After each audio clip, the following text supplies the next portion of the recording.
L-eks kummissarji tal-Pulizija Peter Paul Zamit u Michael Kassar sostnew li qatt ma kellhom intħim il-gvern fl-investigazzjonijiet tagħhom u ma xedu dan fl-inkjesta pubblika brabta mal-qtita Defni Caruana Galizia. Fis-seduta tal-ħamis l-ewwel ma xed kien l-eks kummissarju Peter Paul Zamit fejn sosta li ma bidel xejn minn dak li ħalla ġorrizzo brabta mas-sigurtà ta' Caruana Galizia għalli minn stħarriġ li jagħmel sab li dak iż-żmien Caruana Galizia kellha biss rondi frekwenti. Mistoqsi jekk il-gvern qatt x'indaħal f'xi investigazzjoni, Zamit ċeta l-aktar minn darba li le u spjega li huwa rreżenja minn kummissarju wara li ma qabilx mal-pożizzjoni tal-gvern li l-korp tal-Pulizija jkollu kap eżekuttiv. Fix-xhieda tiegħu Zamit kien mistoqsi wkoll dwar l-investigazzjoni fil-konfront tal-eks kummissarju Ewropew John Dalli. Sostna li minn investigazzjoni l wettaq fl-ewwel xhur tiegħu bħala kummissarju sab rapport maħruġ mill-Kumitat tas-Supervizzjoni tal-Olaf li ma kienx ġie inkluż fl-investigazzjoni li mexxa ġorrizzo. Dan ir-rapport irrimarka li l-investigazzjoni li għamlet l-istess entità kienet saret b'mod ħażin. Għall-investiga l-każ għal 3 xhur sħaħ fejn irriżultaw diverġenzi kbar bejn il-provi li sabu l-Olaf u l-fatti miġbura minn investigazzjonijiet oħra li saru.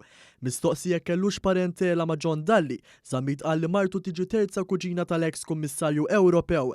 L-eks kummissarju Michael Kassar ikkonferma wkoll bil-ġurament li qatt ma kellu ntħil fl-investigazzjonijiet tal-Pulizija. Ikkonferma wkoll dak li qal Zamit fejn spjega li Caruana Galizia kellha biss rondi frekwenti għax ma kienx tkun trid li jkollha qassa ma' dara. Kassar kien mistoqsi wkoll dwar rapporti tal-FIAU. Irrimarka li sa minn żmien li huwa kien assistent kummissarju nkarigat mit-taqsima tar-reati ekonomiċi. Il-Pulizija dejjem aġixxiet mill-ewwel fuq dawn ir-rapporti.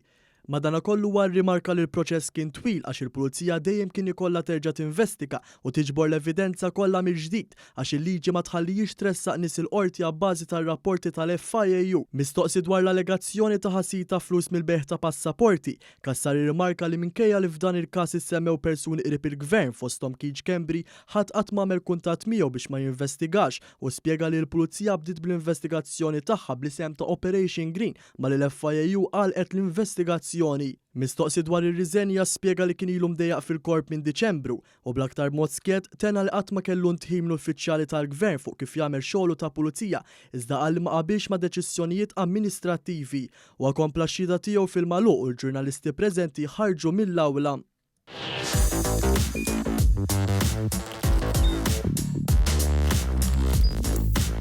Idħol fuq one.com.mt u hemmhekk tista' tara l-programmi kollha li jxandru fuq One permezz ta' One Play.